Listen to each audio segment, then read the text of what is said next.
వచ్చేదాకా మీరంతా భాగస్వాములు కావాలని కోరుతా ఉన్నాం.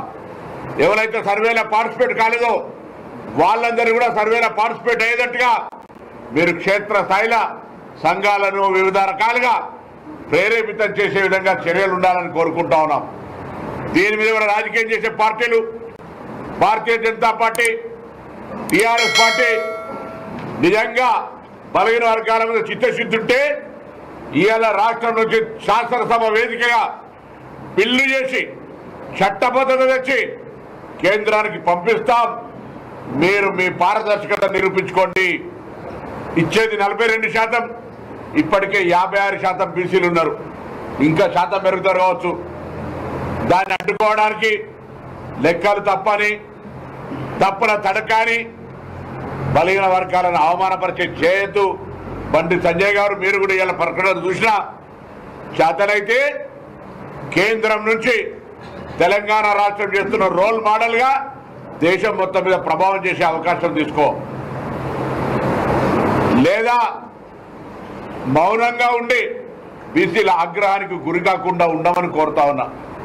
అదేవిధంగా కాంగ్రెస్ ప్రభుత్వం నిన్న ఈ కార్యక్రమం ఇంత పెద్ద నిర్ణయం తీసుకోవడానికి గౌరవనీయులు రాష్ట్ర కాంగ్రెస్ అధ్యక్షులు మహేష్ కుమార్ గౌడ్ గారు, అదేవిధంగా గౌరవ ముఖ్యమంత్రి రేవంత్ రెడ్డి గారు, ఉప ముఖ్యమంత్రి బట్టి విక్రమార్క గారు, sub committee chairman Uttam Reddy గారు, సహచర కేబినెట్ మంత్రులు, సీనియర్ నాయకులు కేశవరావు గారు, వీటన్నిటికీ స్ఫూర్తి ప్రదాతగా రాహుల్ గాంధీ గారు, మా రాష్ట్ర ఇన్ఛార్జ్ దీపాదాస్ గారు అందరూ కూడా కలిసి ఒక గొప్ప చారిత్రాత్మక నిర్ణయం.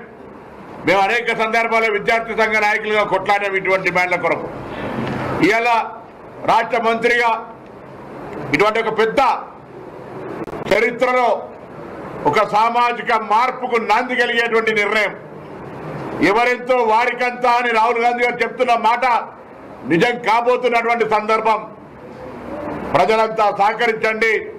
రాజకీయ పార్టీల నాయకులారా వాస్తవాలను ఆలోచించి వాస్తవానికి దగ్గర వచ్చే ప్రయత్నం చేయమని సందర్భంగా కోరుతూ ఇటువంటి ఒక గొప్ప చారిత్రాత్మక నిర్ణయాన్ని మరొకసారి హృదయపూర్వకంగా స్వాగతిస్తూ ఇందుకు సంబంధించినటువంటి ఏ నగర ప్రాంతాల ప్రజలు కొంతమంది సహకరించలేదో వాళ్ళంతా స్వచ్ఛందంగా తెలంగాణ కుల జనాభాలో మీ లెక్క ఉండాలంటే, మీ సమాచారం ఉండాలంటే ఈ యొక్క మిస్ అయిన వాళ్ళందరూ కూడా అందులో భాగస్వాములు కావాలని 16 నుంచి 28 జరిగేటువంటి ఈ ప్రక్రియలో పాల్గొనాలని, తదుపరి శాసనసభలో కేబినెట్, శాసనసభ చట్టము ఇవన్నీ న్యాయబద్ధ. మొన్న అన్నావు కదా కేసీఆర్ పాల్గొనలే, కేటీఆర్ పాల్గొనలే, ఇంకొకరు పాల్గొనలేదని. మాకు మీరేం చెప్పినారు మీ కులగణనప్పుడు?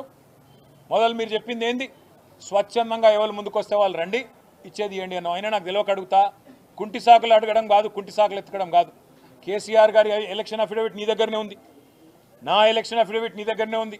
నువ్వెవరో పేర్లు చెప్పినావో వాళ్ళందరి ఎలక్షన్ అఫిడవిట్లు నీ కాడనే ఉన్నాయి. అయినప్పటికీ నీకు అంత బాధ ఉంటే మళ్ళీ రీసర్వే పెట్టు.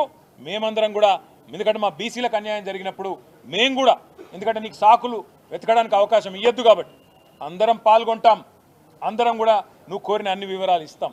కానీ బీసీలకు అన్యాయం చేసి తప్పించుకునే ప్రయత్నం ప్రభుత్వం చేయొద్దని చెప్పి మేము డిమాండ్ చేస్తున్నాం. రీసర్వేకి ఆదేశించడంతో పాటు 42% రిజర్వేషన్ అని చెప్పి బీసీ డిక్లరేషన్లో ఏ మాట అయితే చెప్పినవో ఆ మాట ఖచ్చితంగా నిలబెట్టుకోవాలి. మొన్న నువ్వు అసెంబ్లీ పిలిచినప్పుడు మేము అనుకున్నాం చట్టబద్ధత కల్పిస్తావేమో, 42% రిజర్వేషన్ బిల్లు తెస్తావేమో అనుకున్నాం. నువ్వు బిల్లు తేలే, కేవలం సొల్లు మాత్రమే తెచ్చినావు. ఓ స్టేట్మెంట్ అని చెప్పి పట్టుకొచ్చినావు, ఏదో నిమిషం చదివినట్టు చేసినావు, అవతల పడ్డావు. అందుకే ఈ సొల్లు మాటలు కాదు, బిల్లు తీసుకురా, 42% రిజర్వేషన్ కల్పిస్తూ వెంటనే పెట్టు. నువ్వేమో చెప్తూ మా పార్టీ ఇస్తుంది 42% అన్నావు. మీ పార్టీ ఇచ్చేది 42%? బీఆర్ఎస్ ఇదివరకు 50%కి మించి ఎన్నడో ఇచ్చింది బలహీన వర్గాలకు టికెట్లు, అదేవిధంగా మరి ప్రాతినిధ్యం స్థానిక సంస్థల్లో కానీ అసెంబ్లీ ఎన్నికల్లో, పార్లమెంట్ ఎన్నికల్లో అత్యధిక సీట్లు కేటాయించిందే కేసీఆర్ గారు, బీఆర్ఎస్ పార్టీ. మొన్న పార్లమెంట్ ఎన్నికల్లో 12 జనరల్ సీట్లుంటే ఎస్సీ ఎస్టీ కాకుండా ఈ రాష్ట్రంలో, అందులో 6 అంటే 50% బలహీన వర్గాలకు కేటాయించింది బీఆర్ఎస్ పార్టీ. అట్లే శాసనసభ ఎన్నికల్లో మీరు మోసం చేసినారు కాంగ్రెస్ పార్టీ వాళ్ళు. 34 సీట్లు ఇస్తామన్నారు, పార్లమెంటుకు 2 చొప్పున. కానీ మీరు అల్టిమేట్గా ఇచ్చింది 19, ఆ 19లో కూడా ఓల్డ్ సిటీలనే 5 ఇచ్చింది. అందుకే అంటున్నాం మీకంటే ఎక్కువ 34 సీట్లు చెప్పకుండానే బలహీన వర్గాలకు 34 సీట్లు ఇచ్చి మా చిత్తశుద్ధిని ఇదివరకే చాటుకున్నాం. మాకు నీ సర్టిఫికెట్ అవసరం లేదు, కానీ ఈ రాష్ట్రంలోని బలహీన వర్గాల ప్రజల ఆందోళన, ఈ రాష్ట్రంలోని బలహీన వర్గాల ప్రజల ఆవేదన అర్థం చేసుకున్న పార్టీగా రేపటి నుంచి మండలాల వారీగా, నియోజకవర్గాల వారీగా, జిల్లా కేంద్రాల వారీగా మొదలు భావజాల వ్యాప్తిని, అంటే బీసీలకు జరుగుతున్న అన్యాయం మీద మా పార్టీ నాయకులు, ఇతర బీసీ సంక్షేమ సంఘాల నాయకులతో వెంటనే ప్రెస్ మీట్ల ద్వారా ప్రజలని జాగృతం చేసే ప్రయత్నం విస్తృతం చేస్తాం.